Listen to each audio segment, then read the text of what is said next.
A black soldier comes home after a year of service, only to be arrested outside his own house by a cop. No reason, no warning, just thrown in cuffs. But what happens next is nothing short of shocking. In just 5 minutes, he gets the ultimate payback. Stay tuned to see how this all goes down. Before we start the story, comment below and let us know where in the world you're watching from today. And if you enjoy this story, don't forget to subscribe for more.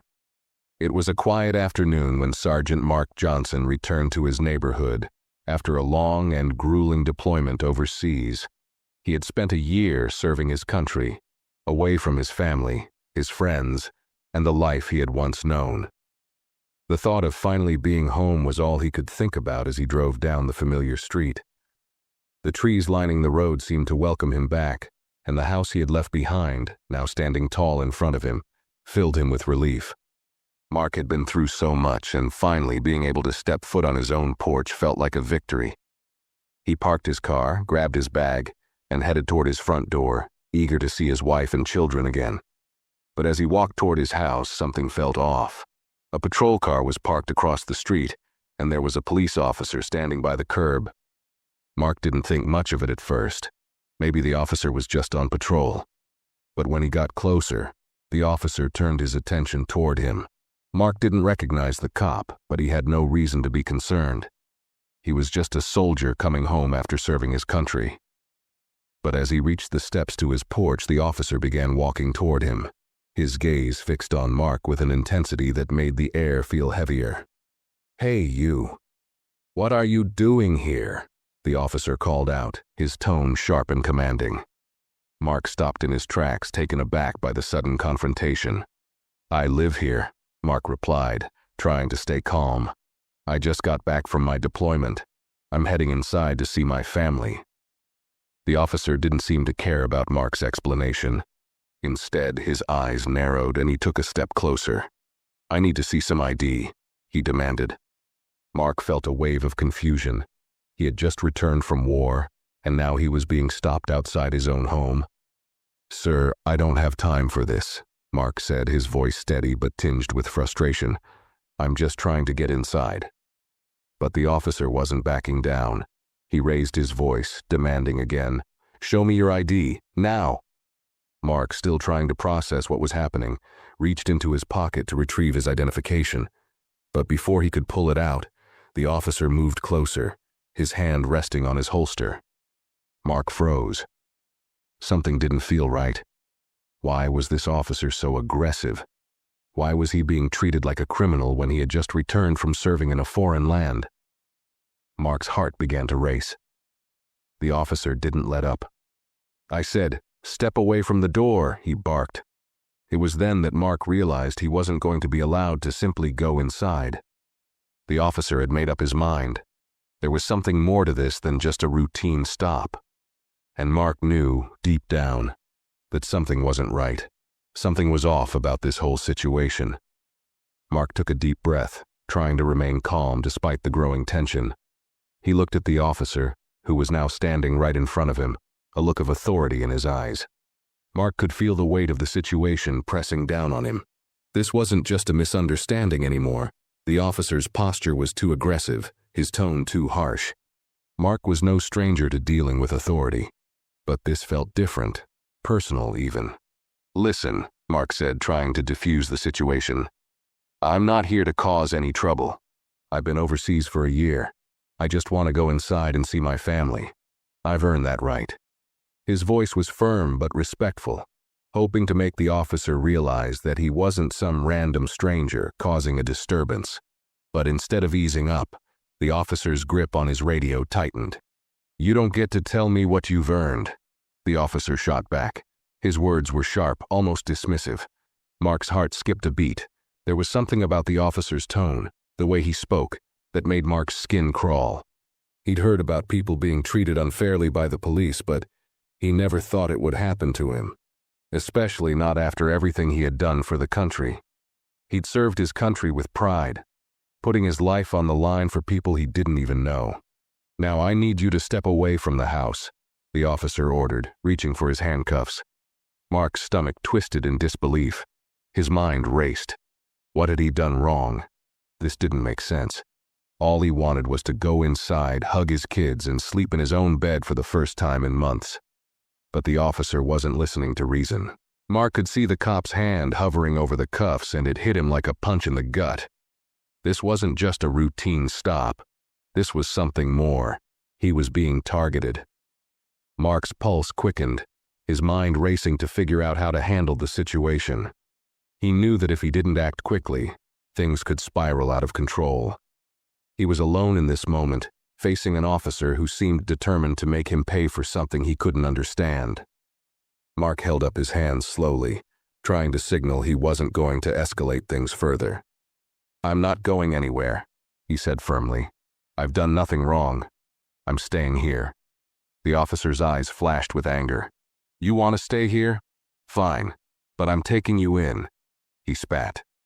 Without warning, he grabbed Mark's arm and began to pull him toward the squad car. Mark stumbled, trying to resist, but the officer was relentless. "You're under arrest." The words hit Mark like a brick, and his mind reeled with confusion and disbelief. How had everything escalated so fast? As the officer continued to tighten his grip, Mark's thoughts raced. Was this happening because of the uniform he wore? The color of his skin? He tried to keep his calm, but it was hard. His chest tightened with frustration, knowing that this wasn't just an arrest. It was something deeper, something more sinister. Mark struggled against the officer's hold, but the cop's grip only tightened. He could feel the cold metal of the handcuffs around his wrists as he was forced toward the patrol car. His mind was racing. What was going on? How had it come to this? This wasn't just a misunderstanding anymore. The officer's eyes were filled with something that Mark couldn't quite place. Was it anger or something worse? He wasn't sure, but it didn't feel right. "Let go of me," Mark shouted, his voice rising in frustration. The officer didn't respond, his eyes cold and unwavering. Mark could feel the heat rising in his chest. He was a soldier. He had faced battles far more dangerous than this. But none of them had prepared him for this kind of fight. A fight for his dignity, for his very identity. The officer didn't care about his service, didn't care that he had just come home to his family. To him, Mark was just another black man on the street, someone to be controlled, someone to be put in their place.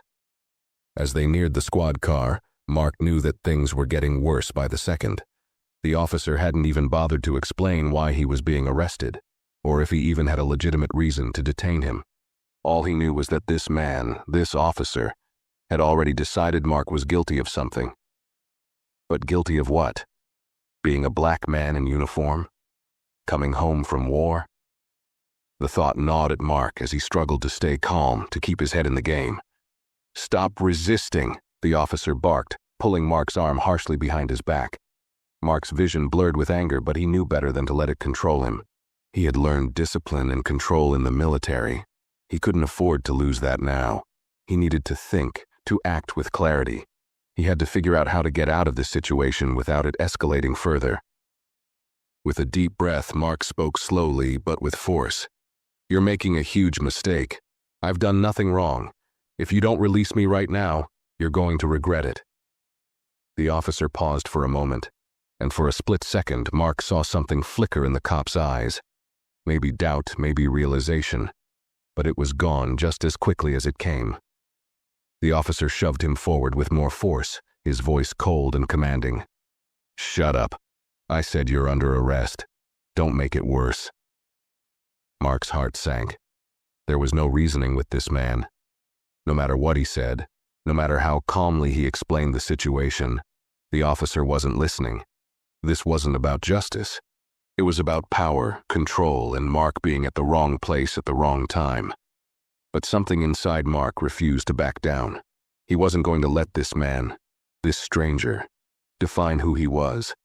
Not after everything he'd been through. He had fought for his country, for the right to walk freely without fear, to return home to his family without facing this kind of injustice. He wasn't about to let a racist cop take that from him.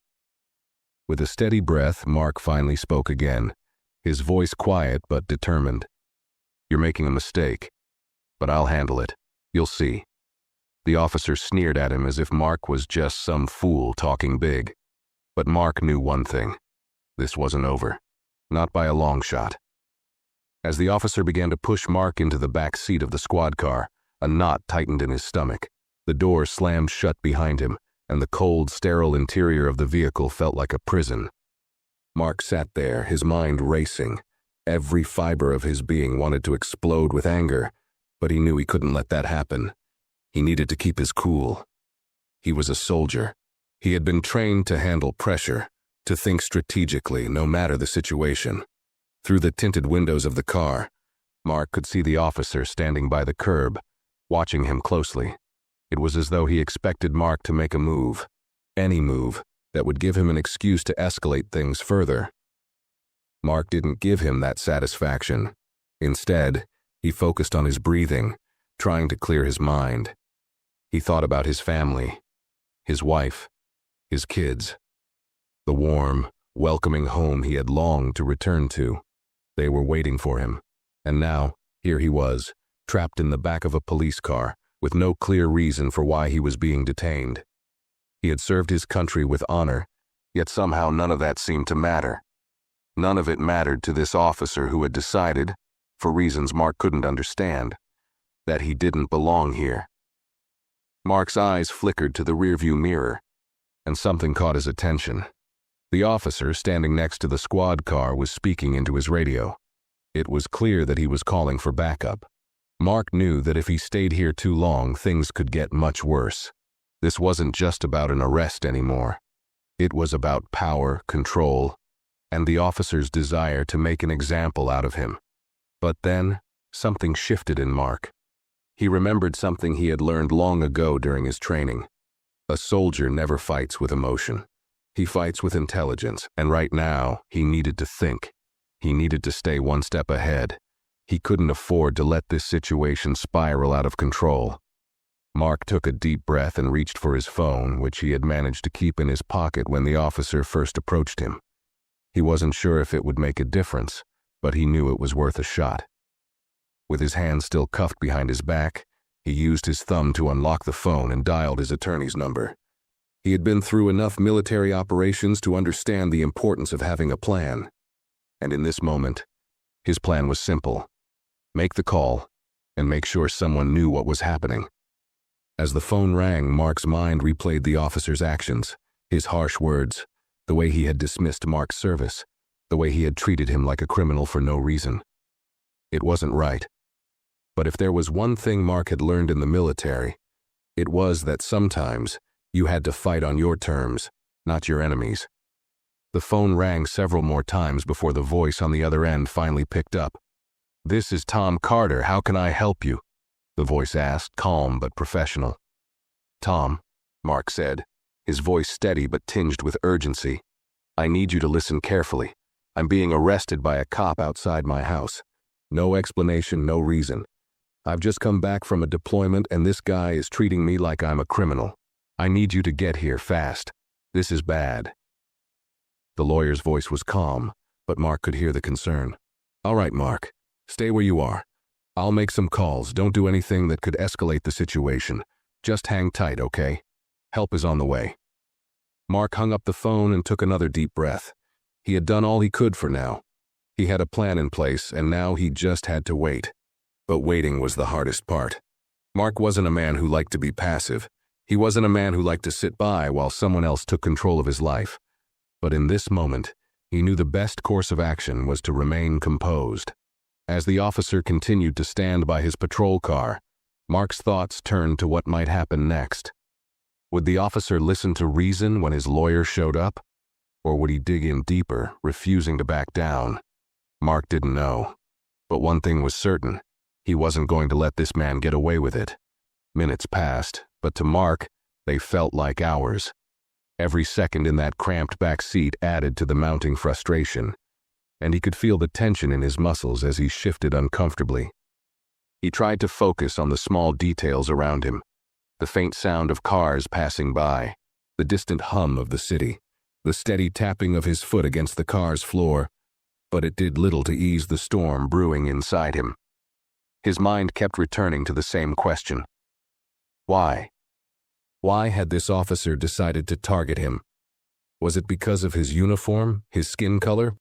Or was it just a case of pure, unprovoked hostility? His thoughts were interrupted by the sound of another car pulling up. Mark's eyes darted toward the rearview mirror again. Another squad car. Back up. He had a sinking feeling in his gut. This wasn't good. It was like the officer was preparing to escalate things even further.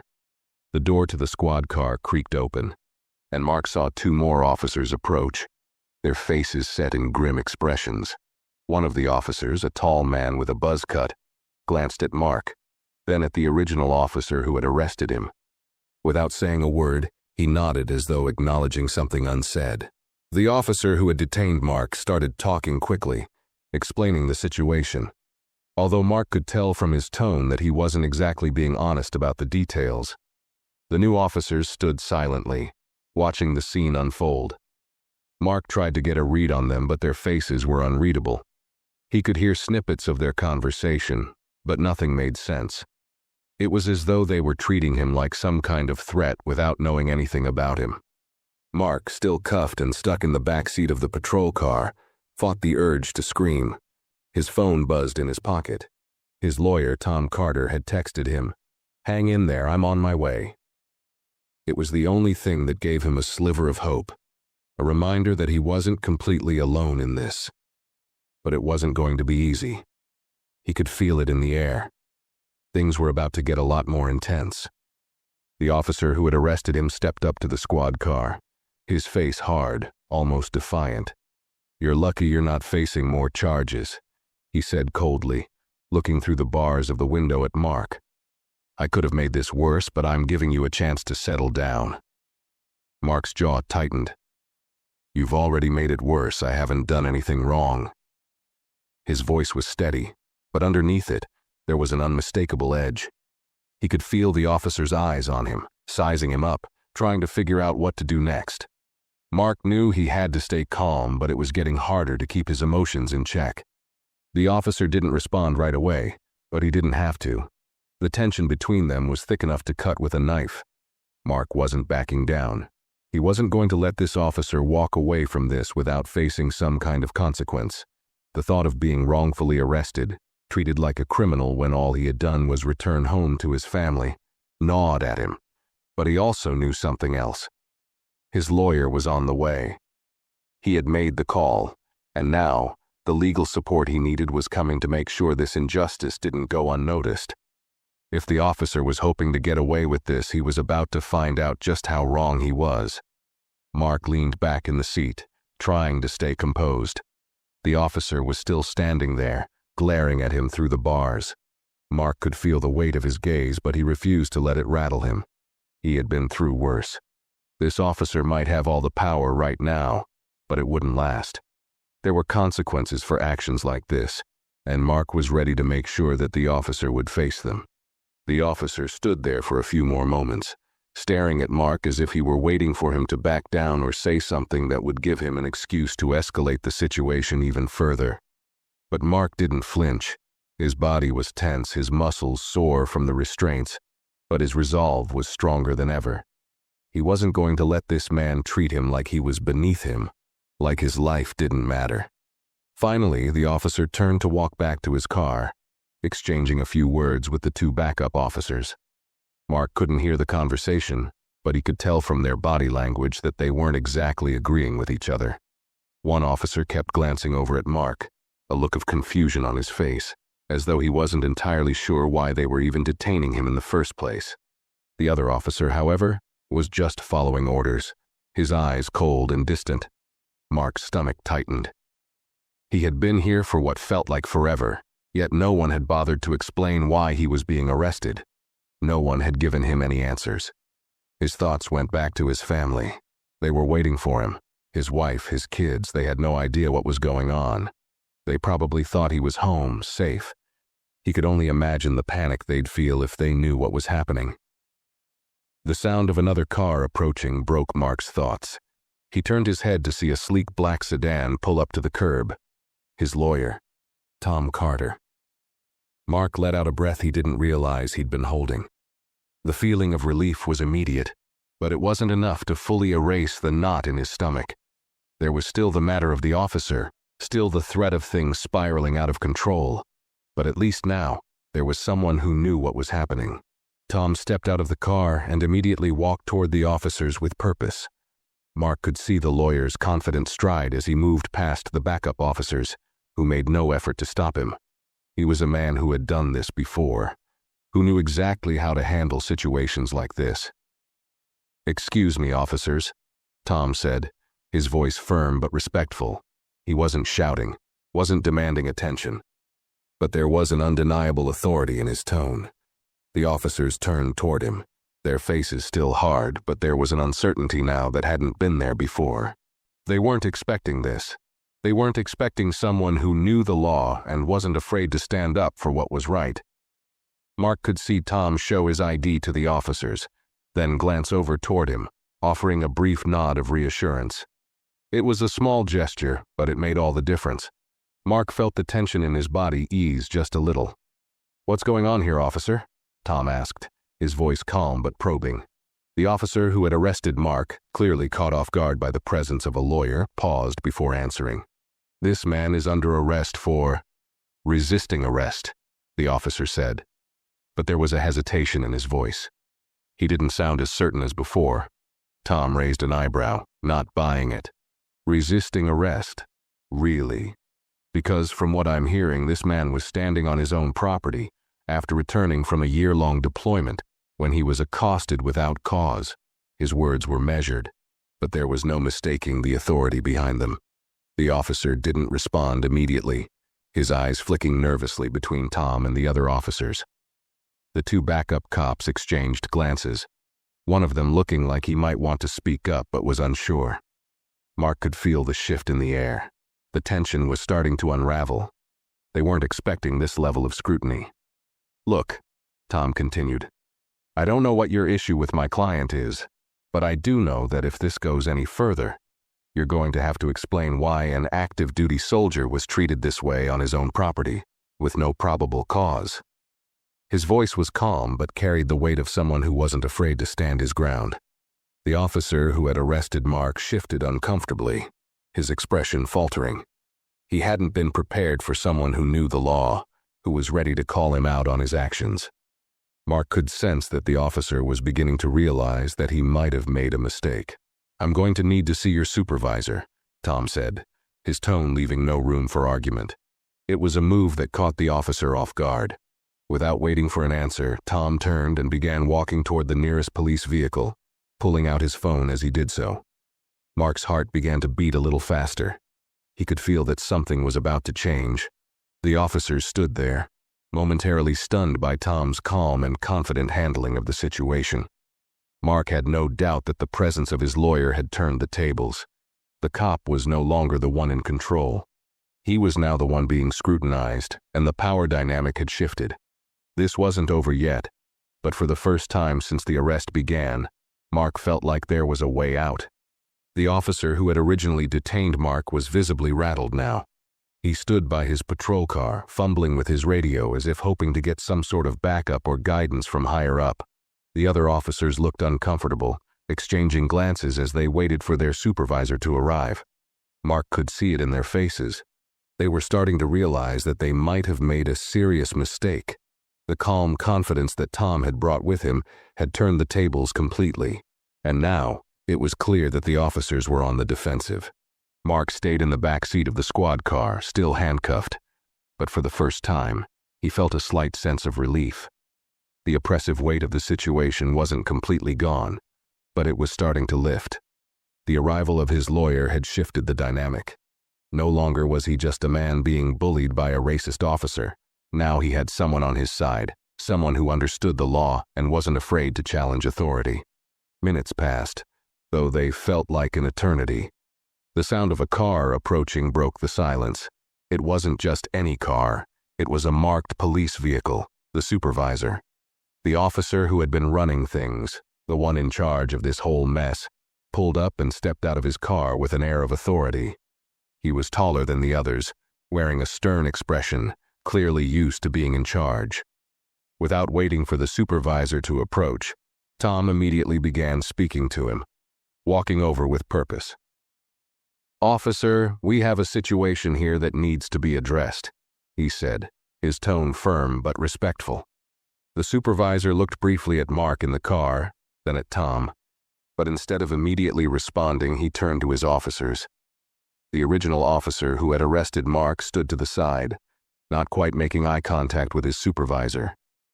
He looked almost like a child caught in the act, unsure of how to defend his actions. Tom wasted no time. "I've already explained the situation to your officers here. My client, Sergeant Mark Johnson, has just returned home from deployment. He was approached by your officer outside his own property and arrested without cause." The supervisor glanced at the officer who had detained Mark. "Is that true?" he asked, his voice cool but sharp. The officer hesitated for a moment before answering. "We, had reason to question him. He was acting suspicious." The officer's voice faltered, and Mark could see his face turning red as he spoke. It was clear that his story wasn't adding up, and the supervisor wasn't buying it. "Suspicious?" Tom repeated, his voice low and laced with disbelief. "Is that really your explanation? For arresting a man on his own property? For no reason other than his appearance?" The supervisor's expression darkened. He looked over at Mark in the squad car and then back at the officer, clearly frustrated.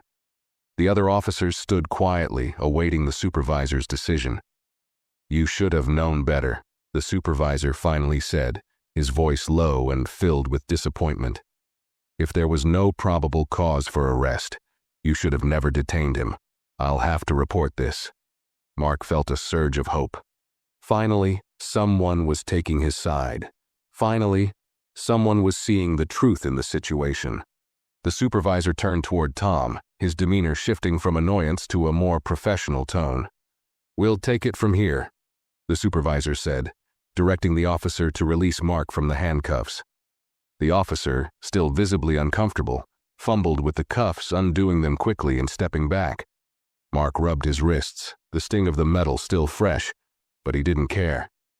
He was free again. As the door to the squad car opened, Mark stepped out slowly, still feeling the weight of everything that had just happened. He wasn't quite sure if it was over yet, but he was no longer being treated like a criminal. The supervisor gave him a brief, apologetic nod, though it felt hollow. Nothing could erase the feeling of being wrongfully arrested, of being made to feel less than human. But at least now, Mark knew that this officer's actions wouldn't go unchallenged. Tom stood beside him, his posture relaxed but confident. "You're free to go," the supervisor said, as though he was doing Mark some kind of favor. Mark nodded, though the bitterness of the whole situation still lingered. "Thank you," Mark said to Tom, his voice steady but filled with gratitude. "I don't know what would have happened if you hadn't been here." Tom gave him a reassuring smile. "Don't thank me just yet. We're not done here, but you'll get the justice you deserve. This isn't over for that officer, and it won't be for you either." Mark nodded, feeling the anger that had been building up inside him start to fade. It wasn't over yet, but things were finally starting to go in the right direction. The wrongs would be righted, and justice would prevail. But more than that, Mark knew he had won the most important battle of all. He had refused to be silenced, to be treated as less than. And that, more than anything, made him feel like a victor. As Mark stepped away from the squad car, still absorbing the weight of what had just happened, he glanced at the officer who had arrested him. The man was standing a few feet away, his shoulders slumped in defeat. There was no pride in his posture now, no authority in his stance. It was clear that, for all his bluster, the officer had been caught in a lie, and Mark wasn't the one who had to pay for it. The supervisor walked over to the officer, speaking in a low voice, but Mark could hear the disappointment in his tone. "We don't handle things like this. Not in this department," he said. "You'll be hearing from internal affairs." Mark didn't care to hear any more. His mind was still reeling from everything that had just transpired. He had been so sure, so certain that the officer would have his way, that this would turn into something worse, something that couldn't be undone. But now, standing here, he realized that the fight wasn't over. Not for him. Not for anyone who faced injustice in silence. Tom had made sure of that. "Let's go," Tom said, placing a reassuring hand on Mark's shoulder, snapping him out of his thoughts. "I'll make sure this never happens again." As they walked toward the car, Mark took one last look at the officers. The one who had arrested him still stood there, his hands in his pockets, looking completely deflated. Mark knew the reality of the situation. This wasn't just a case of one cop acting on his own. It was a symptom of something much deeper. A culture that allowed these kinds of actions to go unchecked. A system that made people like Mark feel less than human simply because of the color of their skin. But today, something had changed. Tom led Mark to his car, and as they both got inside, Mark's phone buzzed again. It was a message from his wife. "Where are you? We're waiting for you." Mark's heart sank at the thought of what his wife had probably gone through. She had no idea what had just happened. He quickly typed out a reply. "I'm on my way." "I'm okay." As the car rolled down the street, Tom glanced at him. "You'll get your day in court. This isn't just about the arrest, Mark. We're going to hold that officer accountable. He crossed a line." Mark nodded. It felt surreal, like a weight had been lifted off his chest. The anger that had been simmering inside him was now replaced by a quiet sense of satisfaction. There was still a long road ahead. He knew that. He knew this would take time. But today, he had stood his ground. Today he had made sure that what happened to him wouldn't go unnoticed. They pulled into Mark's driveway, and for the first time in what felt like forever, Mark saw the familiar outline of his house. His children's laughter echoed from the backyard, and he felt an overwhelming sense of relief. His family was here. They were waiting for him. He stepped out of the car and walked toward the front door, taking a deep breath. As he turned the handle and stepped inside, his wife's eyes met his, full of worry. But when she saw him standing there unharmed, her expression softened, and she rushed to his side. "Are you okay?" she asked, her voice shaky with concern. "I'm fine," Mark said, pulling her into a tight hug. "I'm home." But even as he held her, the weight of the day still lingered. He knew that there was more to do, more fights to be fought. He had made it through today, but that didn't mean the struggle was over. He wasn't just fighting for himself anymore. He was fighting for every person who had ever been unfairly targeted, who had ever felt the sting of injustice. As he kissed his wife and gathered his kids around him, Mark felt a quiet fire burn inside him. The ultimate payback wasn't just about what he had gone through. It was about the change that would come from his standing up, from his refusal to be intimidated, from his decision to not stay silent. And he knew, deep down, that this was only the beginning. The road ahead would be long, but it was a road he was ready to walk, and he would walk it with his head held high. The warmth of his family's embrace was a comfort, but Mark couldn't shake the feeling that everything that had happened that afternoon wasn't as easily forgotten as it seemed. Yes, he was home now, physically safe with his wife and kids, but the emotional toll of what he had just gone through hung heavy in the air. He looked at his children, their innocent faces lighting up when they saw him. But a nagging question kept circling in his mind. What if things had gone differently? What if the officer hadn't backed down? What if Tom hadn't shown up? What if he hadn't kept his cool? The reality of the situation set in as Mark sat down at the kitchen table, his kids chattering excitedly around him. He tried to focus on their stories, the small details of their day, but his mind kept drifting back to the confrontation outside his house. He had been treated like a criminal without reason, as if his years of service, his loyalty to the country, and his role as a father and husband meant nothing. All because of his skin color. It burned him deep inside, that realization, that no matter how much he had done, there were still people who saw him only for his race and not for who he truly was. His wife, Sarah, noticed the distant look in his eyes. She paused in the middle of helping their youngest with a plate of food and sat down beside him, her hand resting gently on his. "You're thinking about it, aren't you?" she asked, her voice soft yet understanding. She had known him long enough to recognize when his mind was elsewhere, even when he tried to hide it. Mark nodded, letting out a long sigh. I can't help it, Sarah. The whole thing just doesn't sit right with me. How easy it was for that officer to treat me like I was less than him, like I wasn't even human. His voice caught for a moment, the frustration and hurt creeping into his words. I've served this country, I've fought for this country, and yet, to him, I was just another black man he could push around. Sarah squeezed his hand, her eyes filled with sympathy. She understood the weight of what he was feeling. She had witnessed it before, in small ways and large. The subtle stares, the unfair treatment, the everyday microaggressions that came with being a black man in a world that often didn't value you the same as others. It was something they both knew all too well, but hearing it from Mark, hearing the pain in his voice, made it hit even harder. I'm proud of you, Mark, she said quietly. You didn't back down. You stood up for yourself and for everyone who has ever been in your shoes. That officer can't take that away from you. Mark smiled faintly, grateful for her support. He knew she was right. He had stood his ground, and he had done it for the right reasons. But it still wasn't enough to erase the sting of the injustice, or the lingering fear that this might not be the last time he'd face something like this. It was like a shadow that followed him, one that he couldn't escape no matter how hard he tried.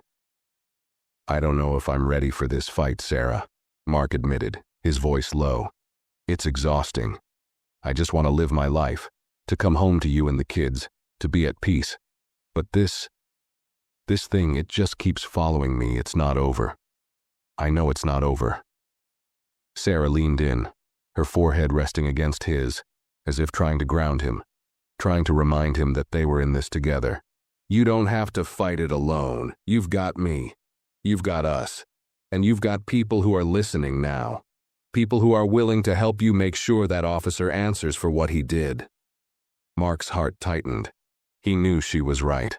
There was a legal battle ahead, but he wasn't in it alone. He had Tom, his lawyer, who had already shown he was ready to go the distance, and he had the support of his family, his community, people who would stand with him. But even as he felt comforted by this, he knew the fight wasn't going to be easy. It wasn't just about the officer who had wrongfully detained him. It was about the larger system that allowed these kinds of things to happen in the first place. Do you think it'll change anything? Mark asked quietly, still lost in thought. Do you think we can make a difference? Sarah was silent for a moment, thinking carefully before she spoke. I think it has to start somewhere. Maybe it won't change everything overnight, but one step at a time, we can make people see what's really going on. We can make people listen, and we can make sure that this doesn't happen again to someone else. Mark took in her words, nodding slowly. He wanted to believe her.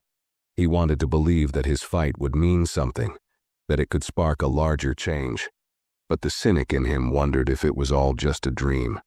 How many others had faced the same thing and still felt like nothing had changed? But then he thought of the officer, the way his face had faltered when Tom showed up. He had been caught. He had been forced to answer for his actions. That wasn't something that happened every day, and Mark had been the one to make it happen. Maybe this wasn't about changing the whole world in one day. Maybe it was about standing up when no one else would. Maybe it was about sending a message, a loud, undeniable message that this kind of behavior wouldn't be tolerated. As the evening wore on, and Mark tucked his children into bed, kissed his wife goodnight, and settled into the quiet of their home, a sense of peace began to settle in. The fight wasn't over, not by a long shot, but tonight, he could rest. Tonight, he had won, and tomorrow, when the battle continued, he would face it with strength and resolve. The officer's mistake had been his biggest miscalculation. He had underestimated Mark Johnson, and that was something he would regret for a long time to come. Mark had just made sure that the next person who faced the same injustice wouldn't have to face it alone. He wouldn't let them. And that, Mark realized, was the ultimate payback. The night passed in a quiet blur. Mark barely slept, his mind racing between moments of rest and flashes of what had transpired earlier that day. He kept replaying the arrest in his mind, the officer's words, the coldness in his eyes, and the feeling of helplessness as he was handcuffed outside his own home. Each time he thought about it, it felt like a knot tightening in his chest. But there was something else there, too. Something that had started to grow since Tom had arrived. The unmistakable feeling that for the first time in a long time he wasn't powerless. He woke up the next morning to the sound of his kids running through the house, their laughter filling the air. It was the same sound he'd missed while he was deployed. The noise of his life, his world, carrying on without him. As he lay there in bed, he could feel the weight of everything still hanging over him. But today it felt different. The anger, the fear, it was still there, lurking beneath the surface, but it wasn't consuming him anymore. There was a sense of resolve now, a quiet certainty that he wasn't just a victim in this situation. He was part of the solution. After a quick breakfast, Mark decided to take a walk outside to clear his head. He stepped out onto the front porch, the cool morning air brushing against his face. The neighborhood looked peaceful. Birds were singing, cars driving by in the distance. It felt like the calm before the storm. He knew it wouldn't stay this quiet for long. The legal battle ahead would be long and difficult, but for the first time, he wasn't dreading it. He was ready for it. As he walked down the driveway, his phone buzzed in his pocket.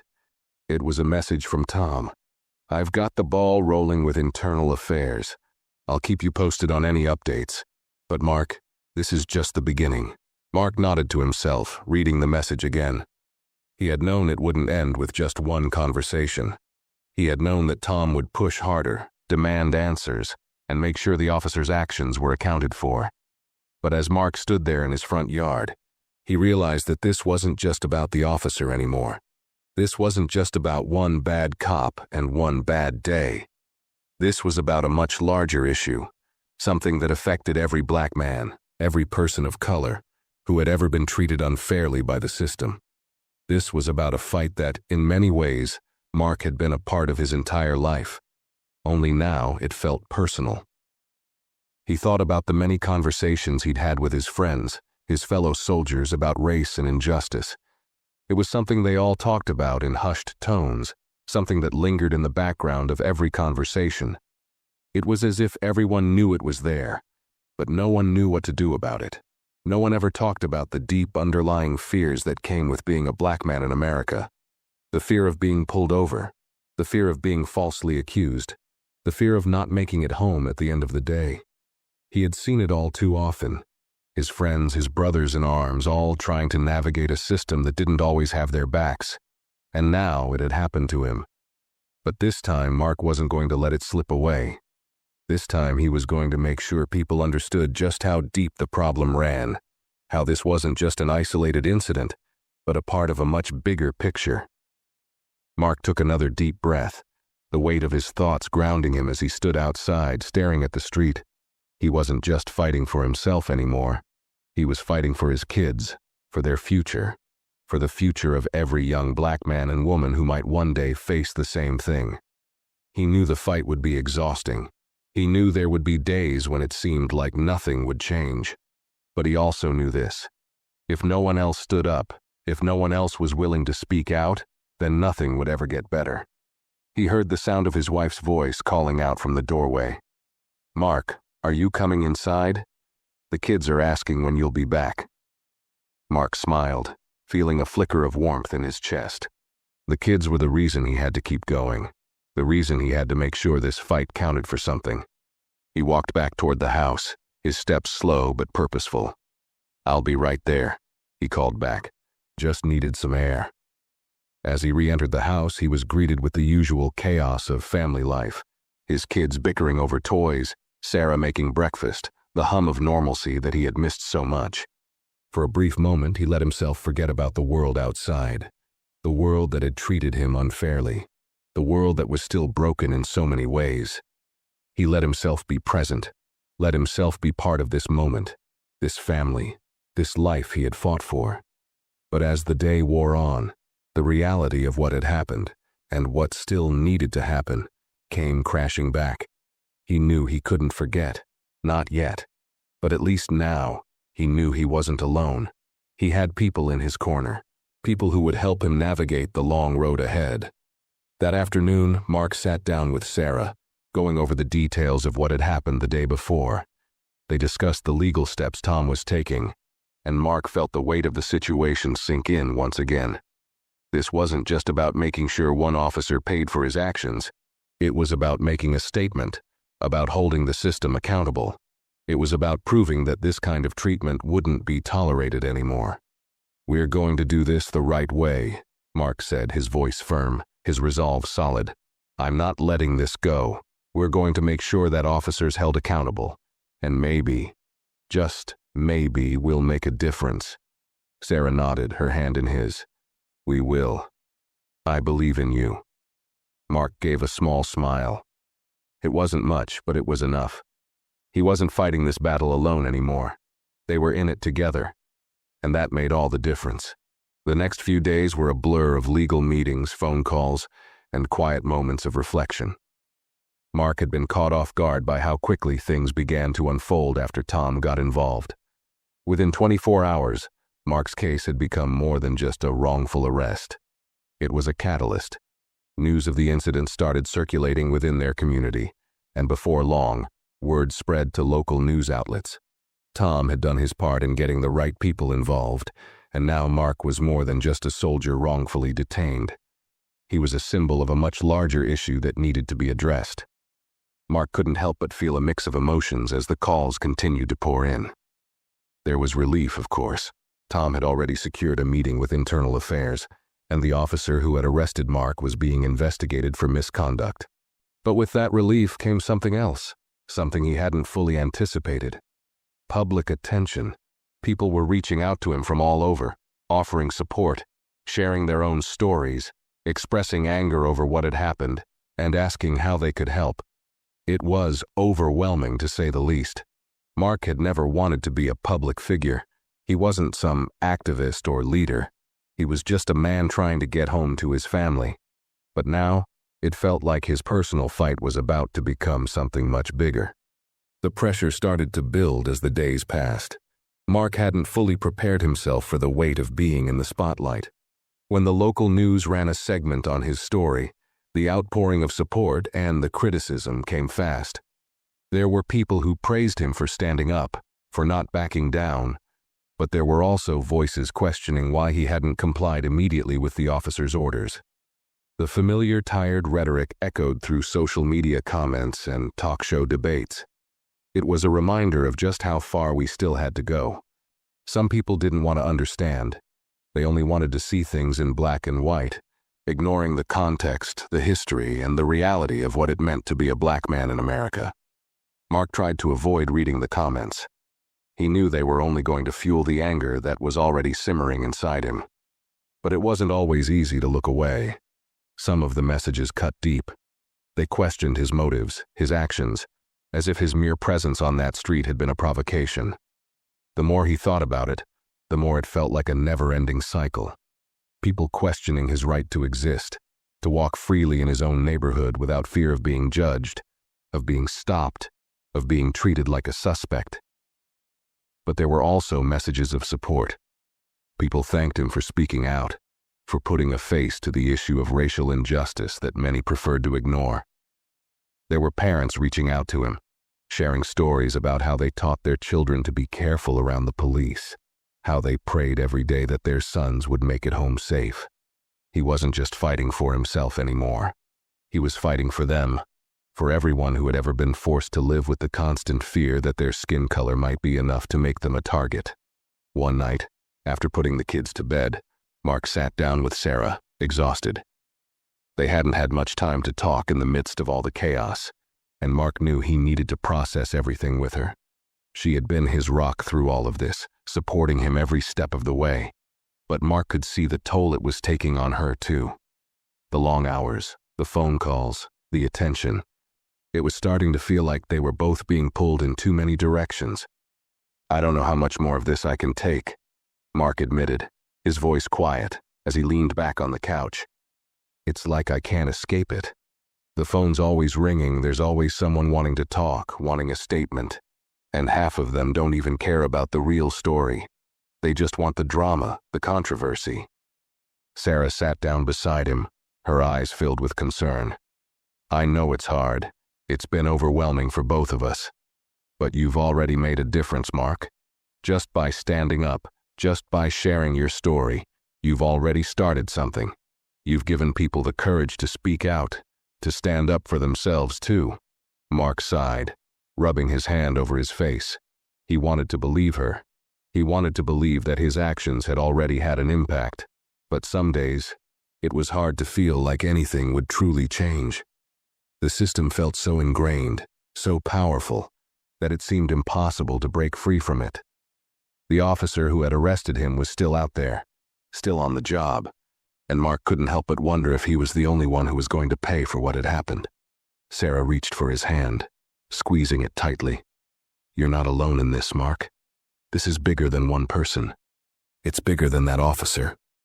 You're a part of something that's changing, and you've got a whole community behind you now."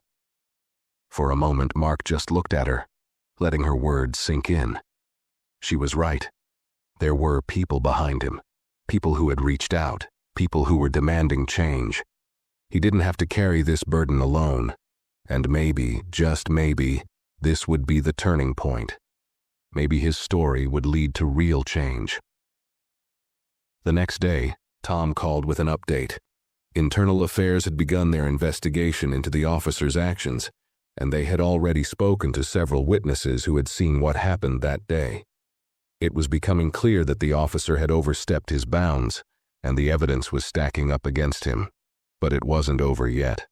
Tom explained that there would be a hearing in the coming weeks, where Mark would have to give his account of the events in front of a panel. Mark felt a knot tighten in his stomach.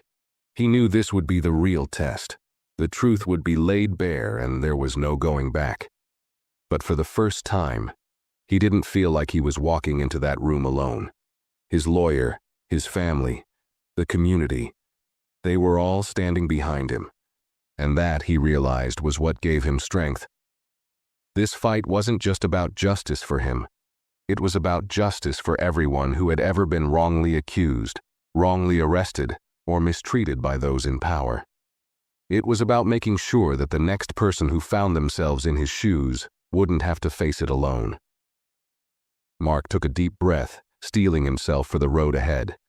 The journey wasn't over. In fact, it was just beginning. But now, more than ever, he was ready for it. And no matter how hard the fight got, no matter how much resistance they encountered, he would keep going. For himself, for his family, and for everyone who had been forced to endure this kind of injustice for far too long. The following weeks moved quickly, as though the world was rushing ahead while Mark stood at the center, trying to steady himself in the whirlwind. The investigation into the officer's actions continued, but the pressure on Mark intensified. There were public rallies, press conferences, and constant media coverage of his story. It was surreal, like watching his life unfold on a screen. Only it was real, and he was at the center of it. Mark had never imagined himself as a figurehead in the fight for justice. He was just a soldier, a husband, and a father. But now, with the world watching, it felt like the weight of every word, every action was magnified. He couldn't escape the constant questions, the scrutinizing eyes of strangers. And though the support from his community and beyond was overwhelming, it was still hard to shake the anxiety that came with being in the spotlight. The pressure was constant, gnawing at the edges of his thoughts, and it seemed like every day brought a new challenge, a new hurdle to overcome. But even as the stress built, there was one thing Mark could always count on: his family. They were the anchor in the storm, the reminder of why he was doing this, why he couldn't back down. Sarah, always by his side, never once faltered in her support. She had always known Mark was a man of principle, a man who wouldn't stay silent when things weren't right. But seeing him step into the public eye like this, it was different. She saw the toll it was taking, and yet she never wavered. Every night after the cameras were off, after the reporters had left, it was her comforting words, her embrace, that helped him recharge. She was his reminder of what really mattered. And then there were his children. They were too young to fully understand the gravity of the situation, but they were old enough to see the difference in their father. They could sense the change in the air. Mark was a different man than he had been before that day outside his home. He wasn't just their dad anymore. He was a man who was standing up, speaking out, and making sure that no one, no matter their background or color, would have to face the same kind of injustice he had. One evening, as the sun set and Mark sat on the porch, his mind drifting as he watched his kids play in the yard, he received a call from Tom. His heart skipped a beat as he answered, knowing this could be the update they had been waiting for. "Mark," Tom began, his voice steady but with an edge of something that Mark couldn't place. "I just got off the phone with Internal Affairs. They've concluded their investigation. The officer is facing serious charges. They've found sufficient evidence that he acted improperly and violated department protocol." Mark's breath caught in his throat. For a moment it didn't feel real. The news, though expected, was still a shock. "So what happens now?" Mark asked, trying to mask the emotion that was creeping into his voice. "Now, there will be a hearing. The department will move forward with disciplinary actions, and the officer will have to answer for his behavior. But the investigation isn't over yet. There's still the potential for criminal charges depending on the findings of a further review. This is a step in the right direction, but we're not done." Mark nodded slowly, his mind whirling with the weight of it all. He had spent so many sleepless nights thinking about this moment, but now that it was here, it felt both satisfying and deeply unsettling. Yes, the officer was being held accountable, but there was still so much more to be done. This wasn't just about one officer. It was about the larger issue of police accountability, of systemic racism, and of the communities that had been forced to live under the constant threat of mistreatment for generations. The fight was just beginning. "Thank you, Tom," Mark said quietly. "We've made it this far. We just need to keep pushing, right?" "That's right," Tom replied. "You've done the hard part, Mark. You stood up when others wouldn't, and now we have a chance to make sure this doesn't happen again." Mark hung up the phone and sat back in his chair, looking at the horizon, the last slivers of sunlight disappearing behind the trees. He could hear his children's laughter in the background, their carefree joy a stark contrast to the weight he was carrying. His thoughts shifted back to the officer, the man who had tried to break him, to make him feel small. But now it was clear. This wasn't about the officer anymore. It was about something bigger, something more profound. Sarah came outside and sat next to him, noticing the pensive look on his face. She didn't ask what the call was about. She didn't need to. She could read him like a book. "It's a step forward," Mark said, his voice thick with emotion. "But I'm not sure it's enough. There's still so much to fix." She nodded, her eyes filled with understanding. "I know, but this is just the beginning, Mark. You've started something, and when the dust settles, we'll look back and see that you made a difference. Not just for you, but for everyone who's ever been treated the way you were." Mark smiled faintly, though there was still a part of him that wasn't sure if things could really change. He had seen too much, experienced too much, to believe that a single case, even one as high profile as his, could change the entire system. But there was something in Sarah's words that made him hold on to hope. Maybe it wasn't about changing everything at once. Maybe it was about creating ripples.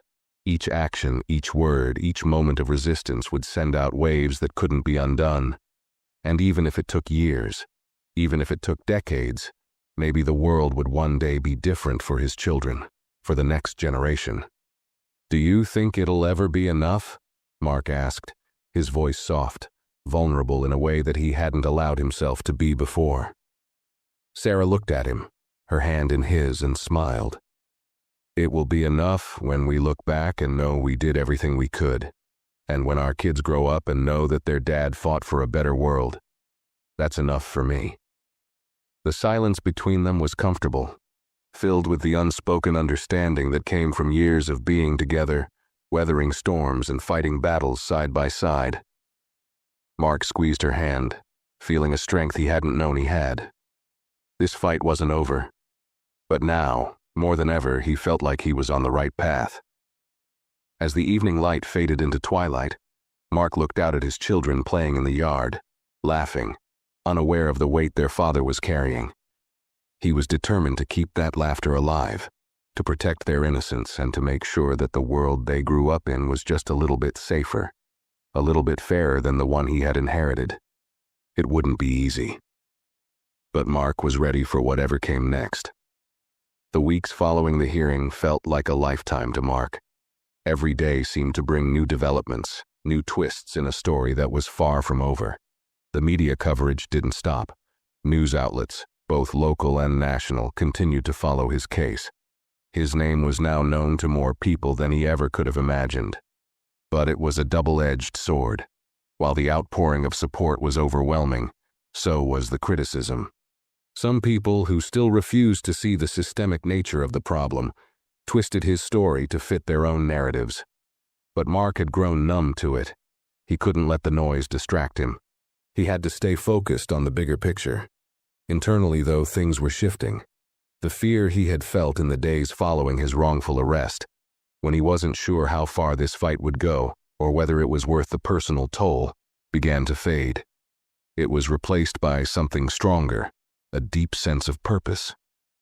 Mark and Sarah had continued their routine as much as they could.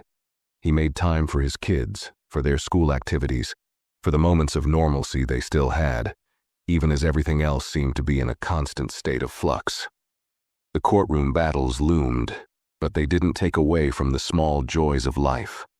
Sarah's unwavering support gave him a strength that no lawyer or public endorsement could. The kids were unaware of just how much their father's life had changed in the last few months, and Mark wanted to keep it that way.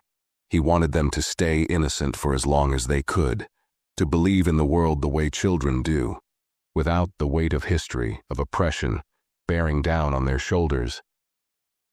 But there were moments, late at night, when Mark lay awake, thinking about the consequences of what he had started. Tom had been working tirelessly to ensure the officer was held accountable, and slowly but surely, things were moving in the right direction. Internal Affairs had finished their review, and the officer in question had been placed on administrative leave, pending further investigation. There were still questions about whether he would face criminal charges, but the department had already made it clear that they were taking the incident seriously.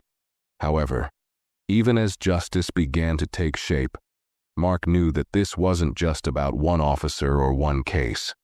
It was about the broader fight for justice, for equal treatment, and for a system that had, for too long, turned a blind eye to abuses of power.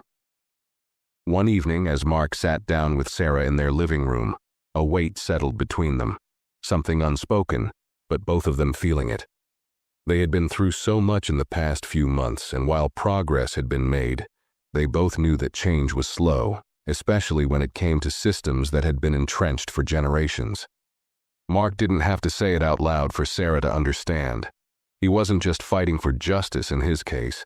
He was fighting for a future that didn't require men like him to constantly prove their humanity. "How do you keep going?" Mark asked her one evening, his voice quieter than usual. He was sitting in the same chair where he had first received the phone call from Tom, the call that had set everything in motion. "Some days, I wonder if it's all worth it. The media, the rallies, the fights behind the scenes. I mean, it feels like no matter what happens, there will always be something else to fight for. Another person being mistreated, another wrong that needs righting. It just feels never-ending." Sarah took his hand, her grip steady, and she smiled softly. "It's never-ending because the fight itself is bigger than you, or me, or any one person. It's a fight for our children, for the generations to come. The world isn't perfect, and it won't be anytime soon, but that's why we keep going. You're not doing this alone.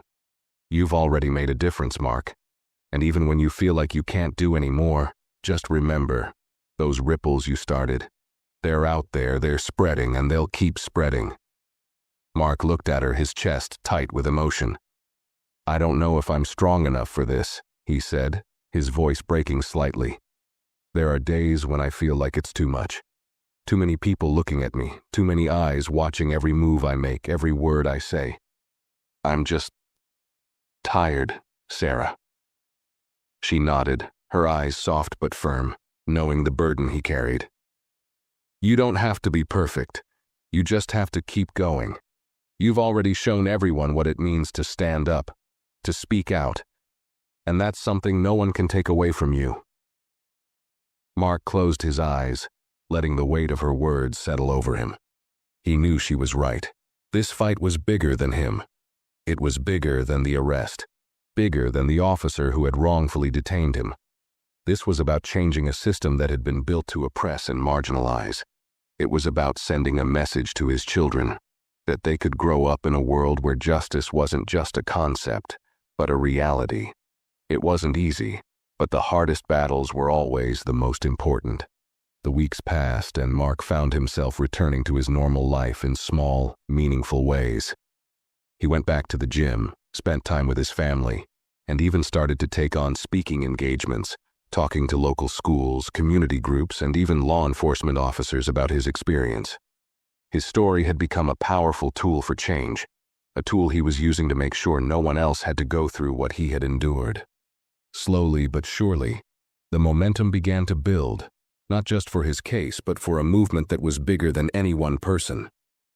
Then came the day that Mark had been waiting for, the day of the formal hearing. It had been scheduled weeks ago, and now it was finally time for Mark to step into that courtroom. His heart was pounding as he dressed, his mind a mix of anticipation and nerves.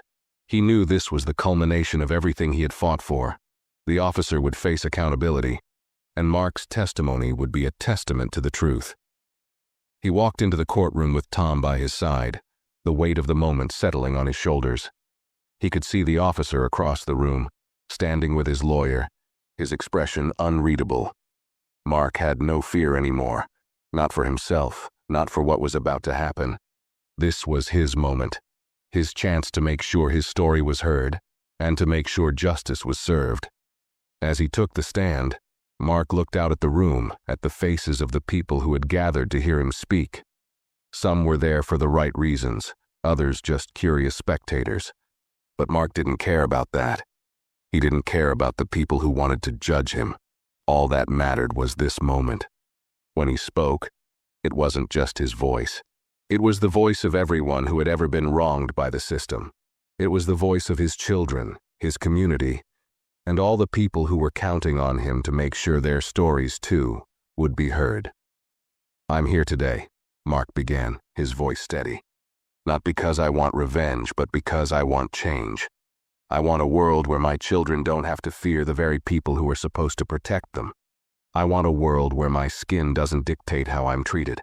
And I want a world where justice doesn't depend on who you are, but on what's right." The words hung in the air. And in that moment, Mark knew that whatever happened next, he had done what he set out to do. He had fought, and he wasn't finished yet. This was just the beginning. If you enjoyed this story, don't forget to like the video and share your thoughts in the comments below. And if you want more videos like this, make sure to subscribe to the channel. Thanks for watching.